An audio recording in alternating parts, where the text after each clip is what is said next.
You are live. 3, 2.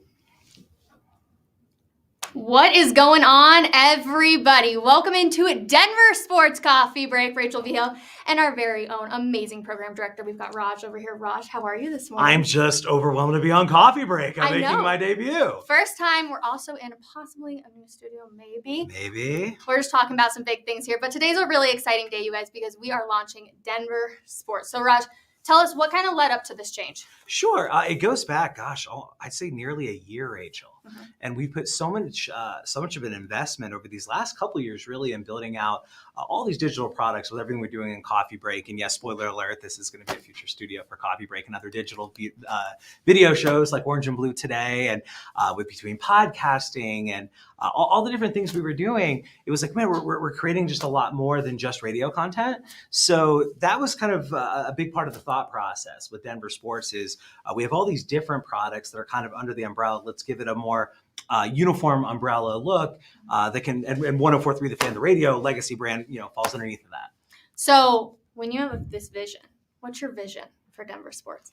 I wanted to just keep growing. I mean, you and the rest of the Denver Sports team have been doing a great job with the different products, and hopefully we just continue to add more, whether it's future video shows and more podcasts and the great written content that you're seeing online from Cecil and Mace and Will and Jake and James. It's really tremendous. So just seeing that continue to grow, as well as the radio brands continue to grow as well. And I mean, we'll see long term eventually where it all goes, but it's really exciting. I think we're in a new world where there's endless possibilities of what kind of content you can create digitally.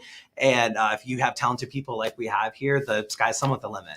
It's been so much fun to kind of see this transformation happen too, and especially for our side. I do want to also give credit to everybody at denversports.com because they hit a record number last month, all thanks to you guys reading, listening, watching, etc. So it's been really good.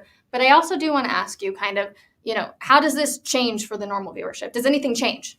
I don't know if anything necessarily changes, Rachel. Mm-hmm. I think long term, hopefully we create just that much more stuff. Yeah. But I don't think it's going to necessarily change someone's habits, and different people consume things different ways. So some people may be listening to 104.3 The Fan in the car. Some people might listen to some of their favorite shows there on demand, or maybe they like the Mile High Hoops podcast with Zach Bai, or Mile High Hockey with Mike Evans, or they watch Coffee Break, or sometimes we know just as many people watch the clips of Coffee Break as watch it live like we're doing right now. So I think we continue to create that. And I think it kind of gives us a little bit of that excitement that, hey, we could just do whatever. We could try different things, and hey, they might not work. Who knows? We might try some things that don't work, but along the way, we'll hopefully stumble upon some things that are really exciting too. But for the listeners and the viewers and the readers and everyone that consumes the content, hopefully it's just that much more content. It continues coming to you guys via denversports.com, the Denver Sports app, Denver Sports Coffee Break, Denver Sports Orange and Blue Today, Denver Sports on 104.3 The Fan.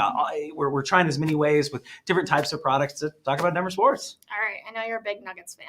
I'm a huge Nuggets fan. Are they going to be able to do it this year? Yes. This is the year. We're going to have a parade. We were at the parade last year. You and I were at the parade last year for the Avalanche. This year we're having the Nuggets parade. Okay. I've only said that every year for the last 28 years, but this year it's definitely going to be this year. You actually believe. You're like James Marilette. You actually believe. I actually believe that this could be the year. I mean, logically though, there's really no dominant team that you're like, man, I don't think they could get by that team. Yeah. I think they could beat anybody. So I'm cautiously optimistic. As much as I was back in the days when Anthony Goldwire was our point guard, just as optimistic. All right. Well, let's see. And let's hope you're right, because I would love to go to another parade. Raj, thank you so much. Thanks for having me on Coffee Break. Of course. Appreciate it. All right. We are going to bring in a bunch of guests today, so definitely keep hanging out with us. We will bring in, let's start with Cecil and DMAC, I believe, are both going to pop in too with us. So again, denversports.com, our new launch. We're super excited for this. A lot more content's going to be coming your guys' way. So definitely stay tuned. Again, we're really, really excited about. Where do we go, Rachel? Where do you go? I'll switch. You got your coffee? It is Coffee Break. Oh. Who knew what you could do in a studio? Wait, where's the camera? Where are we going? Where is it? Who knows? Just don't run into the mic. I want to give a tour of the space. Please. Look at the space. This is just the beginning. We're super excited. Wow. Yeah, it's a studio, so it's coming, you guys. Get ready for it. But we do have Cecil Lammy. DMAC, you never know what he's doing. He's somewhere. You want me to sit down? Sit down. Let's talk some Broncos, you guys. Where do I put my cats? Wait till we get Coffee Break coffee mugs. That's what I've been waiting for. The snip, snap, snap. Right? Denver Sports Coffee Break. Again, we're super excited about the launch. And a huge thanks. Cecil obviously does wonderful content over there at denversports.com as well. D-Mac, you see him on the drive, but you also see him on coffee break. So it's been fun. But you guys, we got to talk about this Broncos team. Because my question is, and I've actually heard a lot of people talking about this when it comes to Jim Harbaugh or Sean Payton or any of the coaches that are kind of going to be, quote unquote, looking around. Why are you choosing the Denver Broncos, Cecil? Why are you choosing the Denver Broncos? Is because the history and the tradition of this team, this proud franchise, and it can get back there, similar to what Jim Harbaugh did when he took over the San Francisco 49ers. What was it, 8 losing seasons, whatever the number was. And that's a proud franchise with Super Bowl history in their past that wasn't going anywhere until Jim Harbaugh got there. So, yeah, there's plenty of reasons to choose this team, and whoever that next head coach will have plenty of reasons to do that. Come on. It's all about money and power. That's it. That's the only reason. It's a dumpster fire. If you didn't give the guy the most money and the most power, nobody wants to be associated with this team. You realize Russell Wilson is still on this There's team, only right? 32 of these jobs. That's what I'm saying. Nobody wants to be associated. I'm not. No, not nobody. If you just had first-time guys, you'd have a line down the road. We're talking about Jim Harbaugh or Sean Payton. There's only one way to get these two guys, and that's to back up the Brinks truck. And that is exactly what they'll do. They'll back up the Brinks truck. They'll get Jim Harbaugh, and I think they're going to go after Jim Harbaugh first. Sean Payton is just, first of all, I don't even know if he's a better option than Jim Harbaugh. And you got to trade for him. And you got to trade for him. You got to lose another trade pick? Nah, I mean, you get Jim here. He'll take over. George Payton will go back into a closet.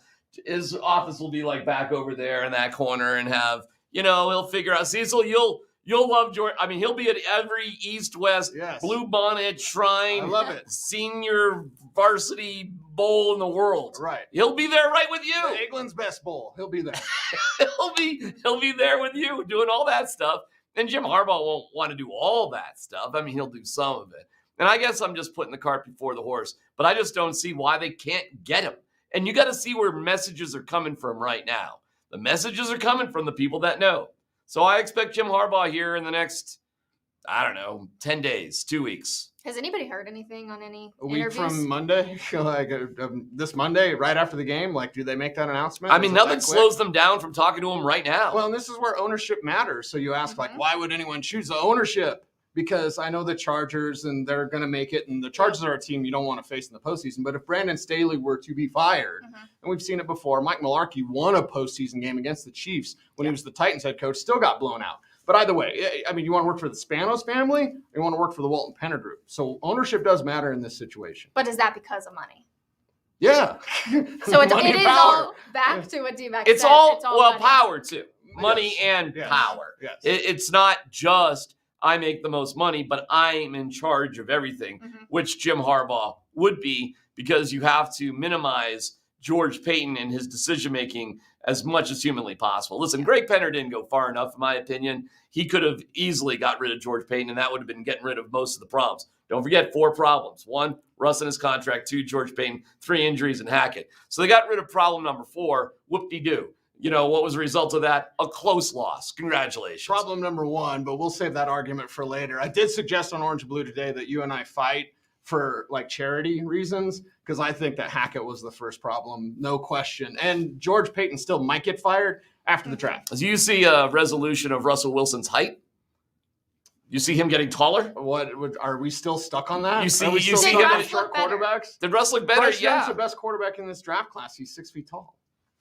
Of this draft class. Yes, Yeah, I better don't than care about CJ this draft Stroud. class. I'm looking towards Drake May and Caleb Williams. That's where my focus is at. That's what I want. I get it. This draft class is, whatever. But then you see Kenny Pickett. Okay, there was 1 first-round quarterback. Turns out he looks okay. And he's going to be, listen, me and you agree on so much more than we disagree with, because we think the draft is not a crapshoot, Right. that it's critically important to development, and you've 'Cause got to you have understand football. You've got to have somebody on point. The whole it's a crapshoot. Talk about dummies. You want to talk about people that just don't understand the intrinsic nature of the Right. sport. My problem is that George Payton doesn't understand the intrinsic nature of the importance of quarterback. And that is what quickly, in 2 years, doomed the Broncos to these low levels. Well, George Payton is safe for now. I want everyone to realize that. Executives and scouts, they don't get fired till after the draft. So Harbaugh may get hired, may decide after a few months, I don't want George Payton around. I don't need George Payton around. after the Blue Bonnet Bowl. And It doesn't matter. I don't care if George Paton is bringing Danishes to people after this, because that's going to be the highest level of his responsibility after Jim Harbaugh's hired. So if you want to keep him, you want to dump him, I bet you anything you can't name the general manager of the Colorado Avalanche right now. Anybody? It's Chris McCarley. Hey, I was like- Rachel. I wasn't sure if that was to Cecil or to me. The problem is most people would still think it's Joe Sakic. It's not. It is Chris McFarland. She's smart. But that's what George Paton will be. He'll be, well, that's good that Rachel knew, but he'll be like Chris McFarland. He'll be the guy that operates in the shadows without making any of the major decisions, which is right, because you can't have this guy in charge of quarterback decisions anymore. My question is, why do you, if you have plans or you know that maybe the future with this GM isn't going to work out, why the heck do you keep him? Why do you let him because survive you've started the draft process already. I mean, as soon as the draft happens, you're on to the next year. So you have how many, 8 months into this draft preparation? Mhm. It's disaster if you get rid of a staff right now and you try to go in blind, basically with 2 months to prepare. Mhm. I mean, Shrine Bowl's in a few weeks, Senior Yeah. Bowl's the same week, Combine, it's all coming up really, really fast. It's 2023, everybody. So you can't just, get a whole new staff and say your draft is going to be fine. They It's don't not. need a whole new staff. They could use Darren Muji. He's his assistant, and he could just roll with the punches. Or they could hire someone from another team who's already been doing preparation for his team. Adam Correct. Peters, ladies and gentlemen. This There you team go, hasn't San been the Francisco. same since Adam left, and the Broncos allowed him to leave. If So- you guys had to take a guess, though, is George Paton with this team after the draft? No. Yes. He'll be Really? getting coffee and If danishes Harb- for everybody. And He'll be minimized. There won't be a lot of reasons to get rid of him because he'll have such a minor role compared to what Jim Harbaugh will be in charge of. You were at that press conference too. I mean, George Paton was basically publicly emasculated, like in front of everybody by Penner. Even when they left, did you see that? When it was like Penner was like, "Come on." Yeah, but like Let's if go. you're Oh, part really? if you're part of the Unsullied, you still move on as a soldier. You know, you're not quite the person you were, but you're still dedicated to the organization. It's a Game of Thrones references, and if I had to describe specifically what the Unsullied mean, I think that would be inappropriate. That would be bad. You never know where you're going to go. Cecil, thank you so much for hanging out with us Appreciate here on you. Coffee Break. Again, we are now Denver Sports, everybody. We're so excited. We'll bring on our very own Andrew Mason, our Denver Broncos insider. Wow. I This know. is like, what is this? I know. It's so exciting. We can do like a No, no, round we table. don't. We can talk to everybody. Mason, how are you this I'm morning? doing great. The bright lights are on, I know. Yeah. It gets hot in the lights, though. I'm like regretting my decision. Metaphorically and literally. Yeah, That's the literally. plan. Okay, So- well, let's get into your idea or decision about George Paton and where you think he's going to be. Do you think he'll still be around?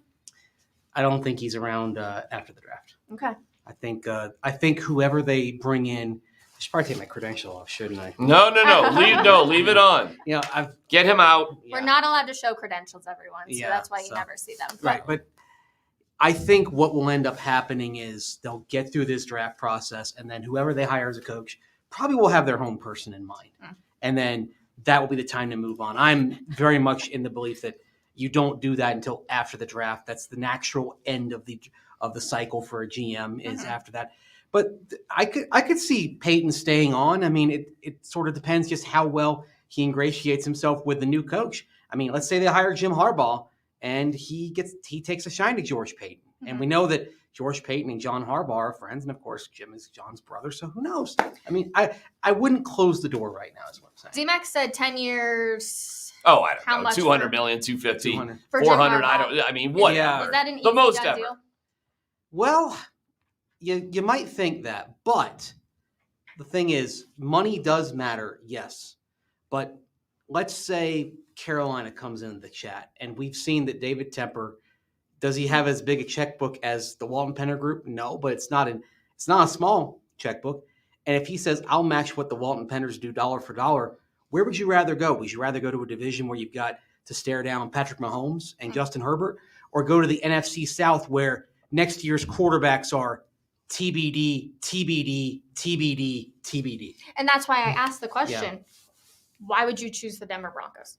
And again, we can talk about the checkbooks and the power, but when if you take away all that and everything's even game, why are you choosing the Denver Broncos if you're Jim Harbaugh? Yeah, I mean, I know Cecil kind of waxed poetic about the history and all that. He sounded a little bit like Jerry Rosberg, kind of talking about the legacy of the franchise and all that, and I respect that. But these are things that don't necessarily matter as much in the decision-making process. And I could see if you had two jobs that were equal, what offers the quickest path to success? Mhm. It's not Denver right now because of what you're staring down in the AFC West. So Agree or disagree? Listen, you just got to suffer through Russell Wilson for a couple more years, But I and don't then you even can think it has start. to do with Russ. I think it has to do with around the AFC West, like May says. although I did just have a brainwave here. We love it. Jim Harbaugh loves J.J. McCarthy, right? Saw him with his arm around his shoulder. They, I'll have your back, blah, blah, blah. What if in Jim Harbaugh's mind, he's thinking, okay, I take a year to try to get Russ right. And if not, then I draft my guy in 2024. I know Okay. he's not Caleb Williams or Drake May, but he's Jim Harbaugh. What round is he taking him in? Oh, one. McCarthy's going to probably be a round one guy. Then that's fine. Yeah. Listen, I'm the More whole like a mid-round one than pick one or pick two. Well, okay, let's not drift too far into the 20s. We're not going to pick 26. Okay, all right, just as long as we don't do Yes. that. But listen, the concept that you have to pick one guy and only one quarterback can work is the dumbest crap of all time. That's right up the Mike Evans sandwich line of how to not do things successfully. And if we haven't noticed, they've tried to do it Mike Evans' way here for like the past 7 years. Disaster. Try D-Mac's way for once, because my way is the same way as the vast majority of teams in the league. So if it is J.J. McCarthy, if that's who they land on, then fine. The argument I have with so many people, Justin Fields was terrible against Detroit, as if every single thing would be exactly the same if he was the Broncos pick as he is in Chicago. It's the stupidest thing of all time. One domino triggers a different set of dominoes falling. So if you have Justin Fields here, you have a different coach, you have a different offensive scheme, you have different everything. You don't have the same of just a terrible system that exists now. So if it's J.J. McCarthy, whatever, fine. You're on board. Well, because I know they'll fit everything to him. Yeah. And if it doesn't work, bummer, man. I mean, the Jets are 0-2 as it appears right now with Darnold and Wilson. But that doesn't mean they shouldn't still do the same thing all over again. And if you want to look at Brock Purdy as a strategy, are you insane? I'm glad it's working out for them, but that is the most bananas strategy. Why don't we just get Chad Kelly from the CFL and plant him in there? He was cool. He's not getting beaten over the head with a vacuum tube anymore. I mean, why don't we just plug him in there? He's the next Brock Purdy. So I don't care if it's J.J. McCarthy, as long as you focus everything towards him. And doesn't that show coaching matters too? Because Of course. clearly, Of course. Kyle Shanahan, and as Nate Jackson pointed out on the Players Club, we were talking, Brian Greasy, old friend here in Denver, is clearly doing an amazing job coaching up Brock Purdy. 4 issues. Yeah. Russ. I'm going to be careful with my fingers. Peyton. Injuries. Hackett. You chopped off the pinky finger, okay? Like the menu. You just chopped that off. That's a reference of a hot new movie where they s'more people and you chop off fingers. It's actually the ring finger. If you don't get my incredible references, that's on you. I got to catch up with movies right now. Apparently, The menu. me It's too. on HBO Max right now. That's right. What's it called? I can afford HBO Max. So Wait. Mace, what's your ranking? Where does Russ sit on your ranking of the problems? I'd say it's problem number one. He's problem number one. But was Hackett? Hackett was number 2. Okay. But they were close. Okay. Now, can getting problem number 2 fixed get problem number 1 remedied? Yes. wait, hold on a second. It's Mace. the- Wait. How Like is the word. Russ 1 and Hackett 2 and Peyton, the guy that put them both there, is not a bigger problem? I've been saying George Payton is problem number 1 because this is the mess that we have been created. But the thing is, every one of us thought when the trade happened, it was a good trade. It was a good trade. We were wrong. But We were But- wrong. Yes, but I mean, I can't fault a guy for doing something that all of us thought was a terrific idea. Make an audacious move to get a proven quarterback. I mean, we're all Great begging move. for that. the problem is the contract extension. You Yeah. didn't let him play 1 game. And that's in where orange Mike and Evans blue. was right. Yeah. Mike Evans, God, he was Also, right what's about the one thing. sandwich line thing? I don't know what Evans. We all have no clue what Evans does at 9:01 for the rest of the day. I just imagine him making sandwiches at a shop. He starts planning for the Broncos to draft Max Duggan out of TCU in like round 3. Max Duggan. Yeah.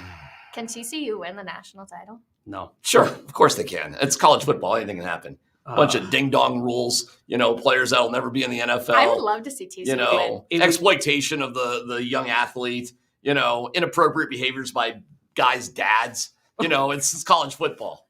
I would Oh love my to see it God. happen. I just don't see it happen. I mean, Georgia's too big for TCU, I think. Ohio too State kind powerful. of lost the game for themselves. True. But Ohio State is the one program outside the SEC that can go toe-to-toe with the best of the SEC. And if they had a kicker or if they hadn't settled for a 50-yard field goal to try to win the game, it might be Ohio State TCU, which actually would have been fun because we would have seen it, with all respect to the SEC, seeing a national championship game without an SEC school would have been a wonderful change. Talking about college football national championships, is wondering if Valor or Creek is going to win the state championship in Colorado. It's the same 6 teams every year. That's why it's fun to see a team like TCU actually advance and go. That's right. One more There college occasionally is a 7th team. One more college question. Mhm. Is Nick Saban and Alabama on their decrease? Well, Georgia basically has taken the Nick Saban template Yeah. and is doing it better right now.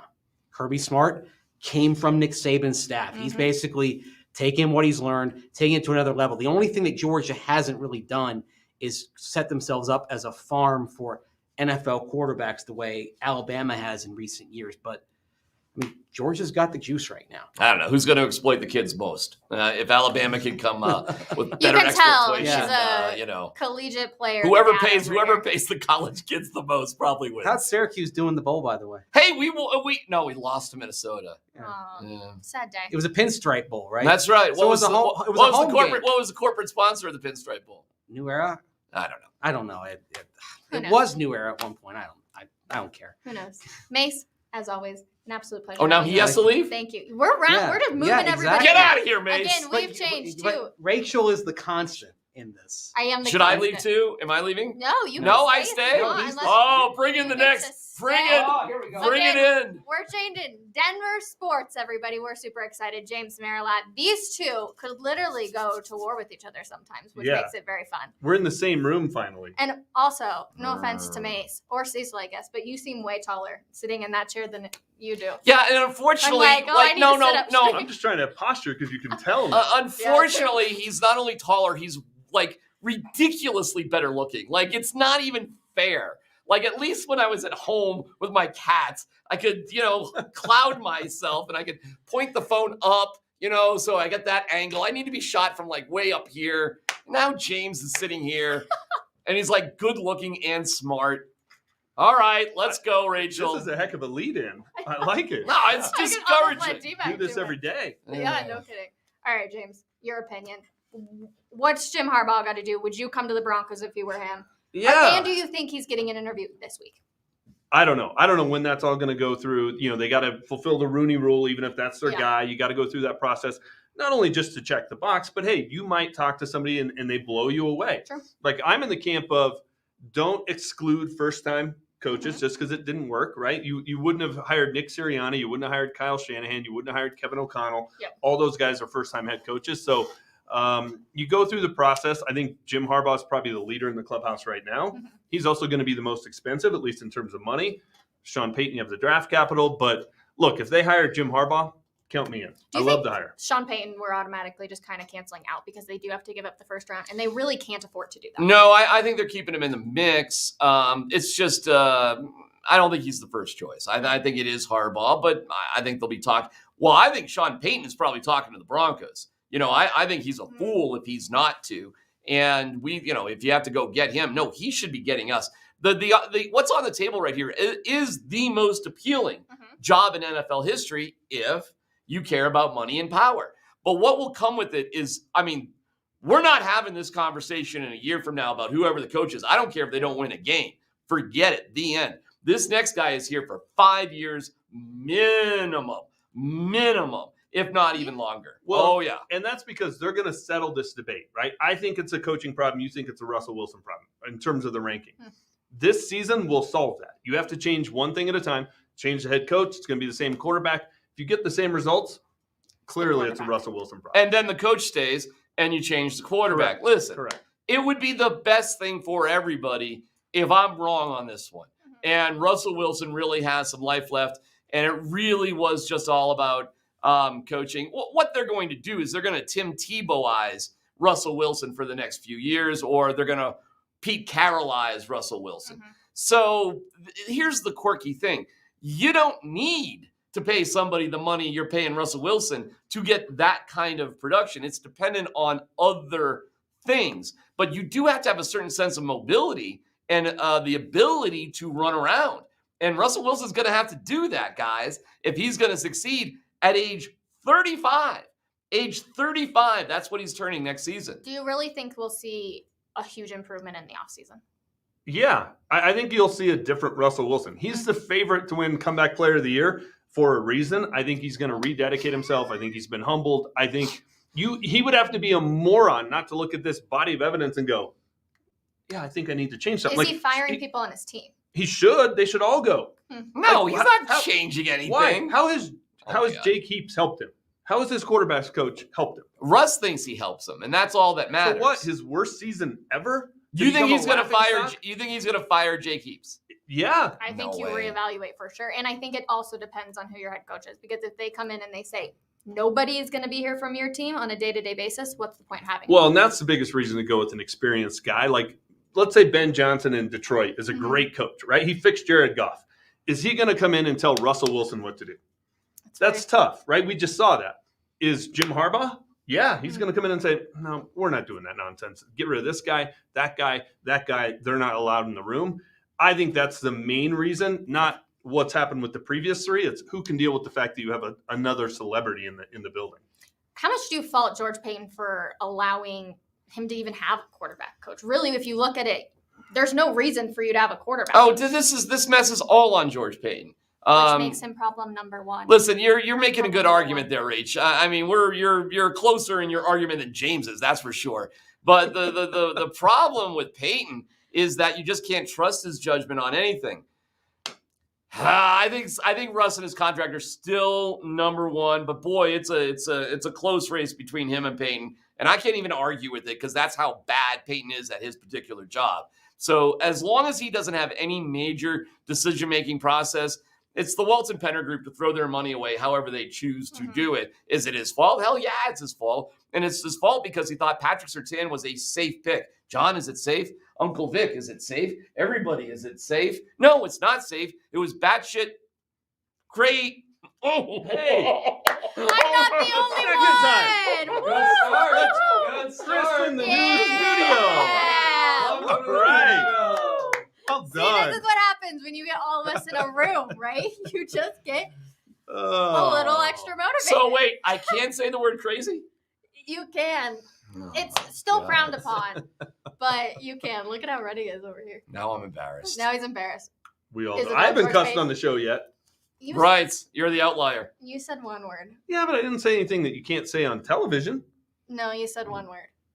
That I can't say on TV. Yeah, I'm pretty sure you said a B word. Well, Well, I think you can say that nowadays. okay. He's Italian. I think you can say that nowadays. Yeah, I No. agree. But going back to that question of how much is it to blame on George Paton for even allowing Russ to have a quarterback coach that's allowed in the building? Yeah, and it's completely on George Paton. I'm with DMAC on that. He's at the top of the list. He's allowing all these things to happen. He's enabling it. He hired Nathaniel Hackett, who continued to allow it. Mhm. He gave Russell Wilson the contract. He made the trade. It's all on him. He's the number one problem. I think, though, if you're just trying to fix the team and what you're seeing on the field, we even saw this last week with Jer Bear. They were better with Jer Bear than with Nathaniel Hackett. That shows you coaching matters. It's at the top of the list. Do you think that if they would have said, hey, Russ, we're going to let you bring in your own quarterback coach and Clint Kubiak's not going to be here, do you think we would have saw a better offense? Because I'm sure there's some conflicting going back and forth, right, of what's going in Russ's ear from Clint Kubiak or from Jake Heaps. I think we were doomed this year with Russell Wilson because he wanted to establish his Hall of Fame legacy doing things his way, and it failed miserably. And so, yeah, he's going to have to eat a lot of humble pie and concedes that Pete Carroll was right, which is probably going to, stinks. But the problem is it's not worth the risk anymore, and it'll be painfully obvious, and he'll want to improve. Now, will he be changing everything? I mean, I just doubt it, guys, because I've just seen no evidence over a period of time. So if he does it, okay, fine. I mean, I'll give you the benefit of the doubt. We just don't have any track record to base it on. Here, Russell Wilson is like the comedic actor who got tired of making all these hits and being the funny guy and said, I'm going to go be a dramatic actor. I want to win an Oscar. I want to prove to everybody that I'm an actor. And he goes out, it's just a stinker. It's a bomb. You can keep going down that path and putting out terrible movies, or you can go back to doing what made you famous and made you millions and millions of dollars and made you popular. He's smart enough to go over there. It's going to be interesting. Next season, like you said, will really tell us everything we need to know about We're fixing to find Wilson. out. I'm nervous. I'm kind of sort of going on the DMAC train. I'm definitely probably number one. Well, listen, here's what's important. 2023 means nothing. It means absolutely nothing. All the expectations about going to the Super Bowl and the playoffs, all that's out down the toilet. You have no expectations now, okay? Just being competitive. Like, it feels like the Broncos won. Jerry Rosburg is having the week of his life, yet still lost the game. You've still lost 15 in a row to the Chiefs. Like, that didn't change. But I guess we're all gaga goo-goo that we almost didn't lose, I guess. And to their credit, it was a lot more competitive than I thought it was going to be. So good job, but you still lost. And by the way, I am loving the whole Jerry Rosburg era. I will never forget. It's a breath of fresh air. For 2 weeks, he's made it memorable. Oh, He yeah. has. He dropped the giving him the raspberries yesterday. Every press conference is a highlight. I asked him yesterday about planting seeds and tending the garden to see when things would bloom. And then he went off on a 3-minute rant, and I'm pretty sure he forgot the question that was originally asked. But we enjoyed it, and the guy's having fun with it. He's Take the shot. It is funny to see a guy who hasn't been allowed to talk for his entire coaching career grab that microphone and have something to say. You know what, though? If you look at Nathaniel Hackett, and he was on the job, 10 months? What good decision did he make? Jerry Rosburg's been on the job for 10 days, and he's made several good decisions. A lot of common sense things, but you're right. It's a lot of things we've been talking about on Coffee Break, on the Fan. I mean, it's just like, okay, I guess we were right. I guess when we said there were problems, it's now been validated. So nanny boo boo to those who thought that we were just what were we? Screaming out things. We're haters. We're cynical. Always. We're whatever we are. I guess we were right. And so I will just remain my same miserable self. James, real quick, because we had a record month last month, I want to give you just 30 seconds to talk about the team here at Denver Sports and how they've been able to put together so much incredible content. Yeah, I mean, I tend to get way too much credit for it because, as the editor of Denver Sports, but it's the team. It's you, it's DMAC, it's Cecil, it's Will, it's Mace, it's Jake, it's everybody that's contributing. Mike Evans, when he remembers to send in his blog, it's everybody. So no, it's a team effort. It's having a plan, going out and executing it. And it's everybody who decides to tune into this show and Orange and Blue Today and all of our game day stuff and the people who keep clicking on our stuff and, sending me nasty messages on Twitter. It's everybody. It's a group effort. It's just, bigger and better things to come. It's exciting. All right, Denver Sports. We're super excited about it. James Merlot, thank you so Appreciate much. it. As we will bring in our very own Will Peterson now, because we're going to talk a little bit about the Colorado Avalanche. Oh, They okay. lose last night, Will. Yes. How are you, first of all? I'm good. Obviously, last night, the sports world was focused on what happened in Buffalo. Yes. But the Avs and Nuggets both lost as well. Yep.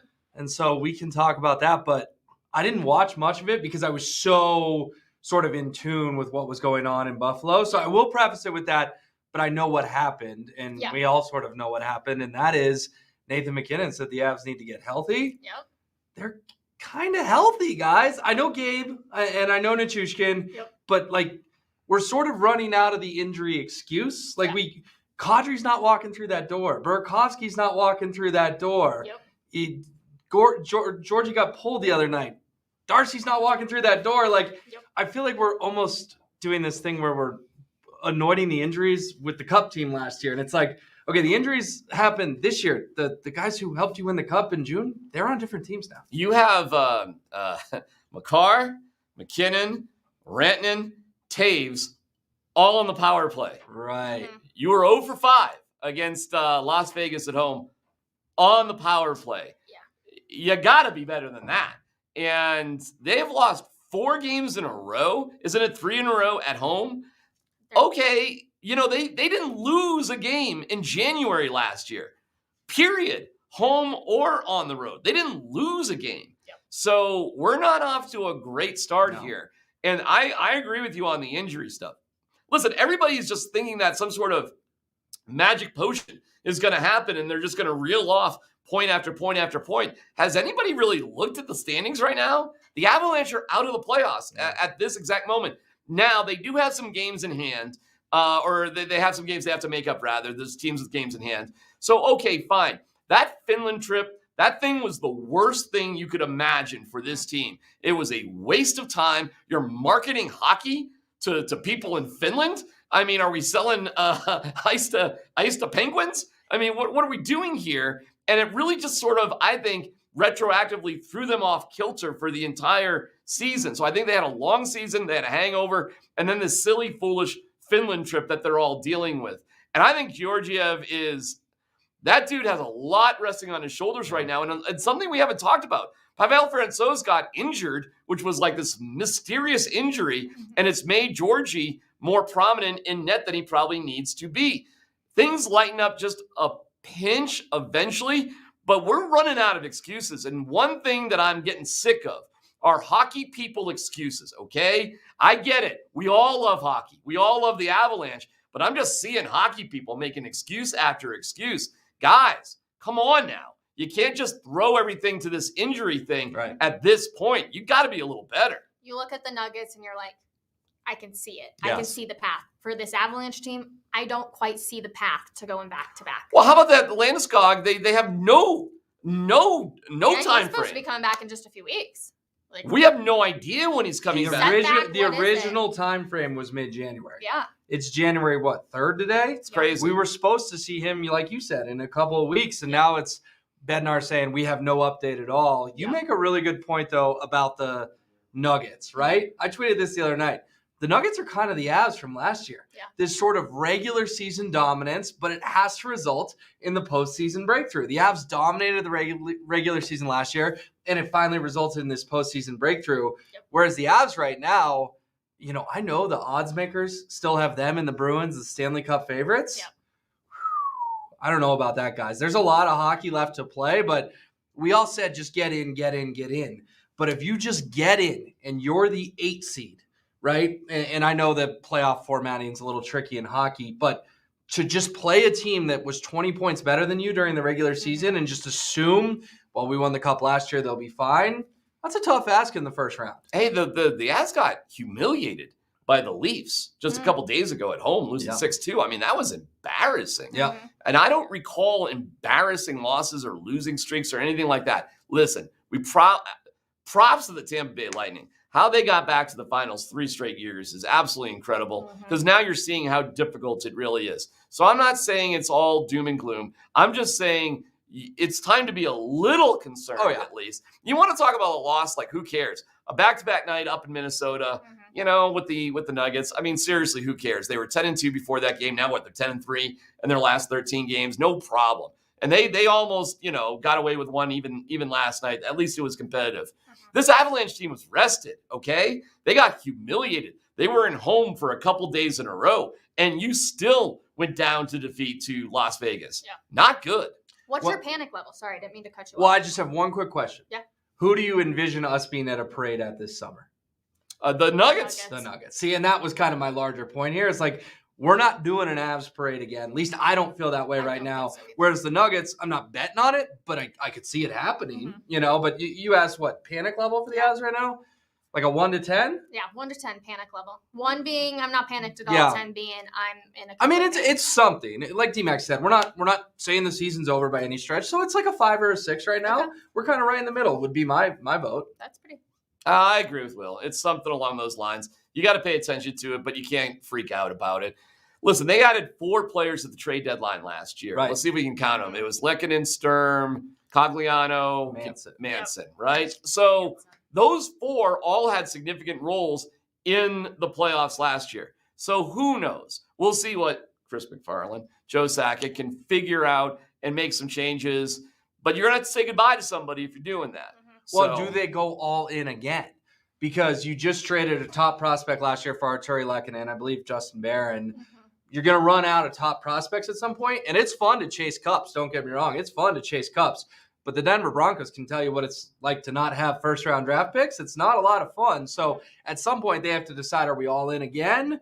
Or it's not a rebuild, but sort of a reload with some of these young I think guys. you go in all in again. Yeah, Okay. actually, I think you do. Your championship window is only so big. Nathan right? McKinnon said we would all only be here for another 2 or 3 years. Yeah. So Shane Bowers, Martin Kaut, you're just putting everyone out there. Well, you got to talk about, Gerard and Newhook too, if we're having that conversation. I mean, we Okay, gotta so talk more about some NHL players. ready talents. Yeah, I mean, they got rid of Tyson Jost last year. I mean, they got rid of a guy who's a really good player. I mean, it does happen. Well, and they got rid of Tyson Barrie for Nazem Kadri a couple years ago too. So that wasn't last year at the deadline, but that was another Tyson who was an NHL player they said goodbye to. Let's talk about that second line center, though. A lot of people were saying, oh, like, what if they make a trade for Ryan O'Reilly?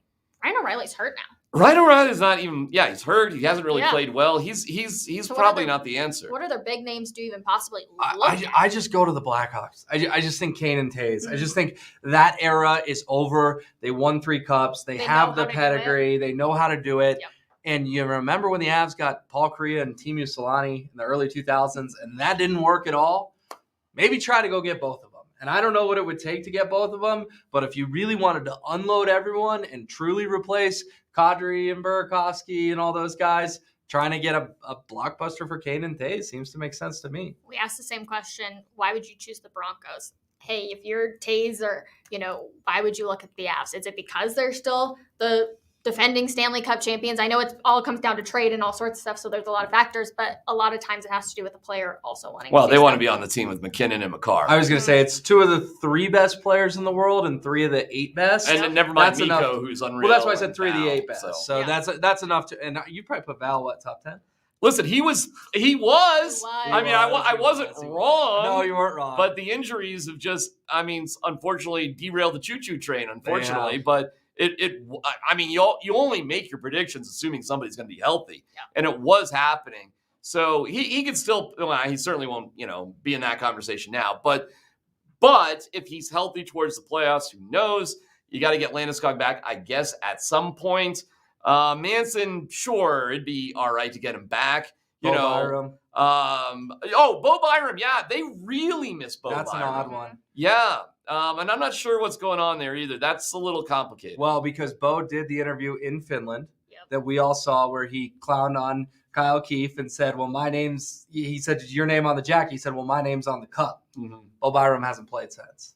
So how is he totally fine? Are you blaming Kyle Keefe? Yeah, maybe. How's he totally fine to do that interview, though, and be fun and joking and hadn't played hockey in Finland was, 2 months ago now? I don't know. And I've seen Bo around the arena after the games a bunch of times. And he looks all right. That's what I'm getting at. He's walking around. I don't know. I really seriously don't know. It's hockey and they never tell you anything anyways. Yikes. Okay, last one for both of you before we end the show. But if this team does get completely healthy, we're still missing some stars, right?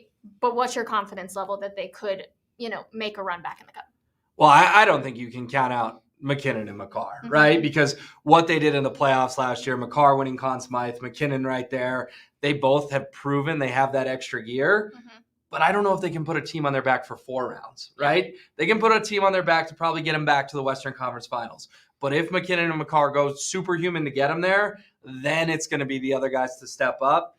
Rachel, I kind of see them as either a 2nd or 3rd round team this year. If the Oilers with McDavid and Draisaitl were really just a one-line team. Right. And it just, it went far. It got the Oilers to the Western Conference Finals, but then they got swept. So maybe right now, actually, that is probably what I would predict. Yeah. I would predict they probably do well. They even may make the conference finals. But if they're a one-line team, it'll probably be the same version of what's going on with the Oilers. And let's not forget about the Eastern Conference. What the Bruins are doing right now is like, Crazy. they're doing what the Avalanche did last year, and it's line after line with great goaltending for Boston. And the Avs just are not there yet. And in the West, though, I mean, I don't know, man.